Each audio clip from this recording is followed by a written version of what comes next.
are things in this world that we will never fully understand. New on Cartoon Network. Yeah, trust me, Zach, I don't understand it, but either way, hey, it happened. Hello, everyone. I hope you're all having a good day. And I just wanted to end up doing a quick little peek at something that just randomly popped up in my head the other day. But first, a little bit of background. The year is 2009, and Cartoon Network is going through a really weird phase.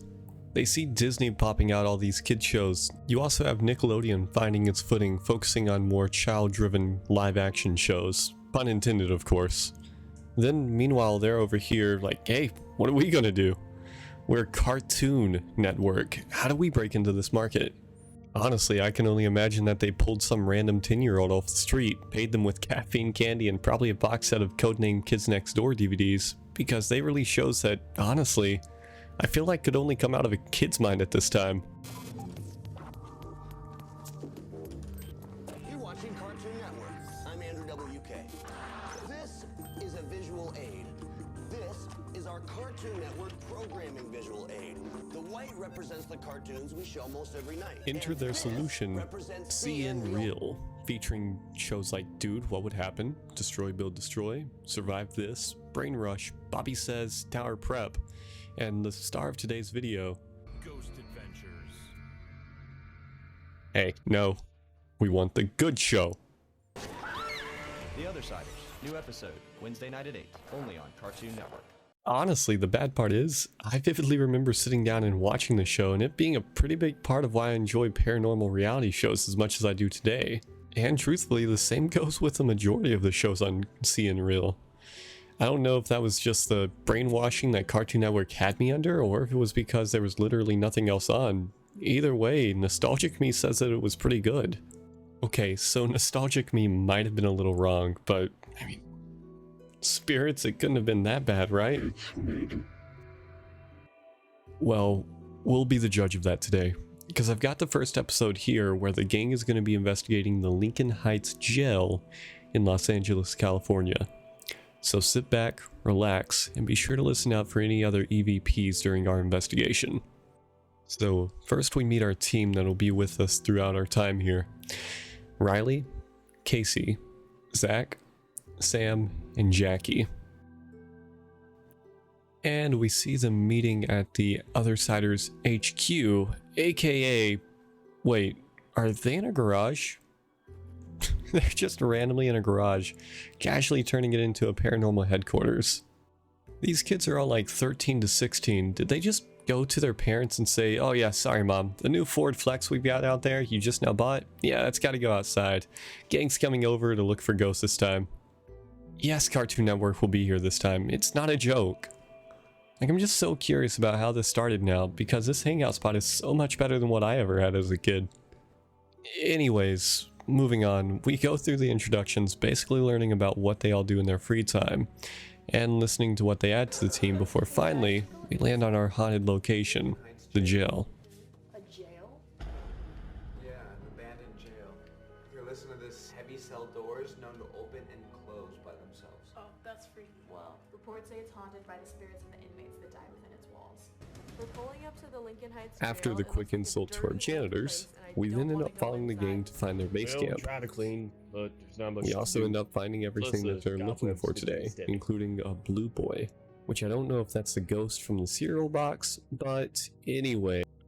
Our two heroes, Riley and Jackie, start heading up to solitary confinement to begin investigating.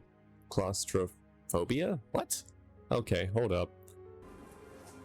Me and Riley decided to go on a sleep up to solitary confinement because there have been reports of claustrophobia, which is pretty much the fear of tight spaces, and people claim that when a spirit is near you, that could also make you feel claustrophobic. You know, solitary confinement's just like a box. Yeah, I told you. You know, I've sat here for about 5 minutes trying to make a joke for this, but I just can't. They're investigating claustrophobia. Like, Zach Baggins, if that's what you're doing, credits to you, man. You make it look effortless. But these kids already beat you to it. I'm sorry. After Riley's killer investigation skills, we end up going back to them doing some EVPs with the digital recorder. Before they start to feel weird and sick, This in turn makes him want to go back to base camp before suddenly... Jesus, chairs! That chair was not here before. Don't worry, we can all agree craftsmanship is absolutely horrifying. Riley disagrees though and says that they saw the chair whenever coming here. But let's follow Casey and Zach to investigate the chair. Mahogany. Wait, where's the chair? Oh, there it is. The kids report some drag marks on the floor and take some photos for evidence. Then immediately we get put back over to Jackie and Riley to check out the elevator shaft because of a moaning noise that gets heard. They start doing more EVPs and thermals, then suddenly... Here, can you give us a sign? Oh my... What was that? Look, you guys are just right next to that. You've got to back up some. That elevator's about to break. Just please back up a foot, at least. My worries aside, their thermal camera begins to die. So now we switch back to the fun squad, Zach and Casey. Me and Zach were down in the solitary confinement room because there have been reports of dizziness and nausea, as well as doors and other objects. Okay, doors opening and closing. Now we're gonna see something. Huh? What'd you see? Did you guys by any chance just run by the camera near the solitary confinement room? Guys, we see something on the cameras. There's something around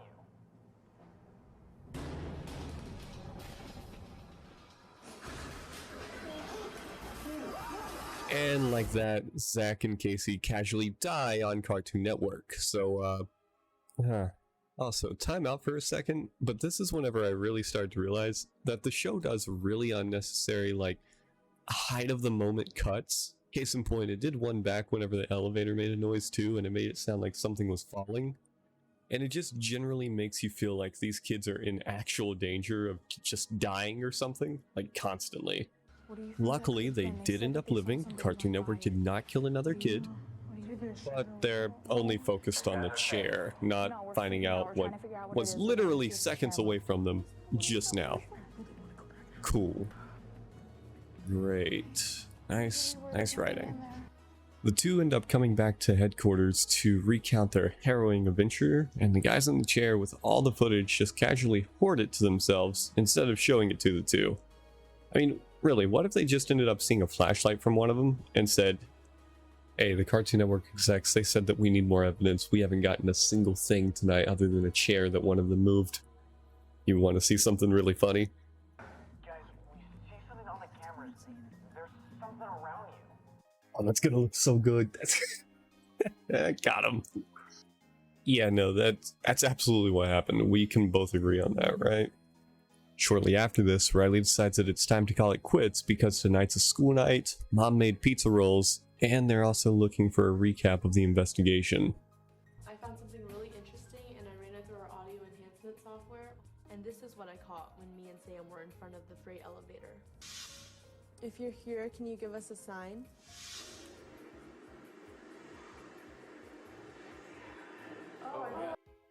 Huh?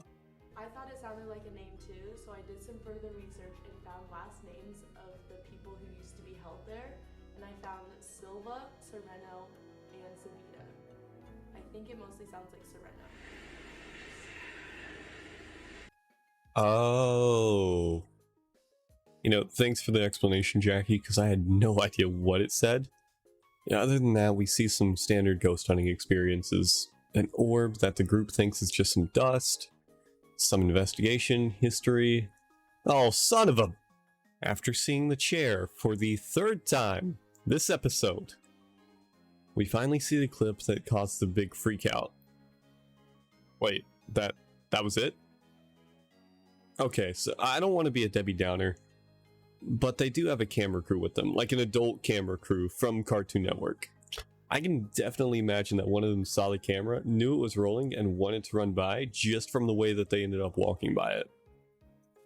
The kids also think this though, and they try to debunk it by doing their own recreation attempts. This goes on for a few minutes to give us a lighthearted ending, before the kids end up taking a vote and consider this jail haunted. Now, do I think this lives up in any way, shape, or form? I mean, kinda. As an adult, not at all, because now I'm used to this. The hell? What's wrong?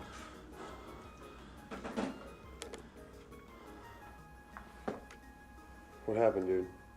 Talk to us. I just felt someone grab my ass. What? Like hard, Nick. Hard. I could feel like this on my butt. Don't show me. Now that's scary. A ghost not asking for consent before touching is never right and is downright horrifying. Just remember, always ask for consent.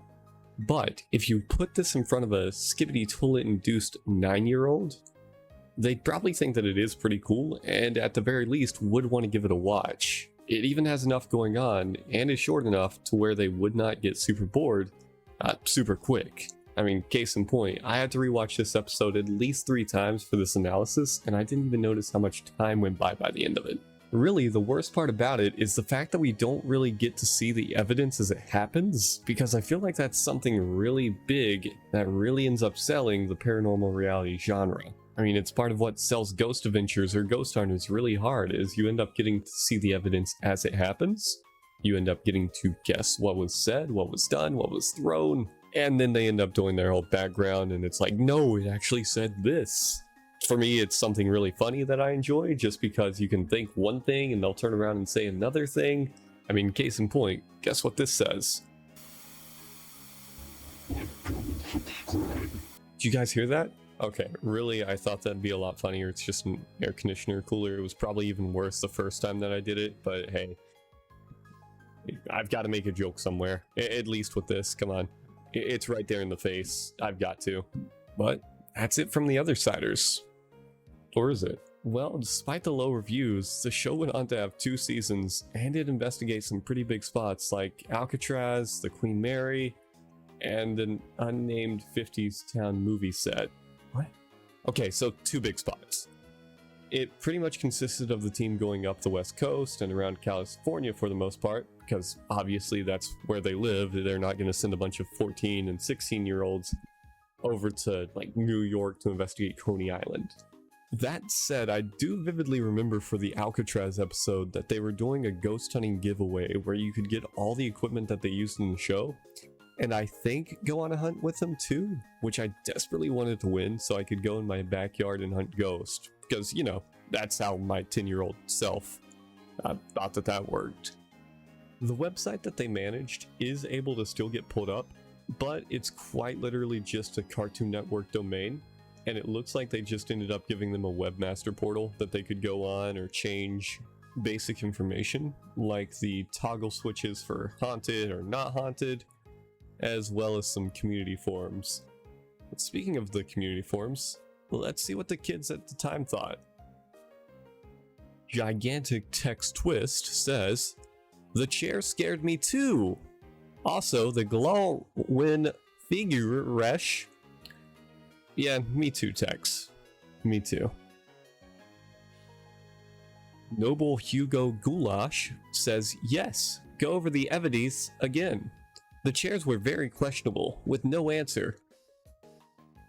Finally, Jumping Oliver Nacho says, "I think a ghost was there, or if the show is fake, they would have used special effect." Okay, I understand that most of the kids watching this were probably like 8 to 12, but please, guys, we weren't that bad, were we?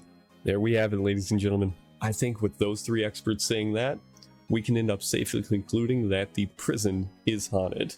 I mean, I don't think there's anything I can even remotely add to try to debunk it. With that being said though, thank you guys so much for watching this video. It's just my first video like this, so let me know if you guys do like it. If you don't, hey, I won't do another, I promise. I'll go back to making video games or video game content, whatever. But it's also my first actual YouTube video in quite a bit of years. I'm not active over here. I'm mostly active over on TikTok or on Twitch. Both of those will be down in the description if you are interested. Granted, I only stream once every 3 months, it feels like, and make TikToks a lot more. So that's going to be the best spot to end up following me. Aside from that though, if you do want to end up watching more stuff like this, please do subscribe, like, or comment, because I do plan on posting a lot more. Aside from that though, I hope that you all have a great rest of your day. And again, thank you for watching.